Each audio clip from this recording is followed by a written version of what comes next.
Hi everyone, in front of me I've got a Samsung Tab S10 Lite, and let me share with you how to reset network preferences on this device.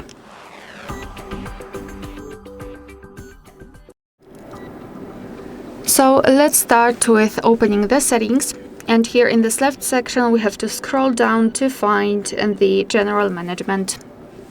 Then let's go to reset. And here in this reset section, we've got the option connected with the networking. Actually, it is divided into two different sections. We can reset mobile network settings and separately Wi-Fi and Bluetooth settings. And obviously, it works the same.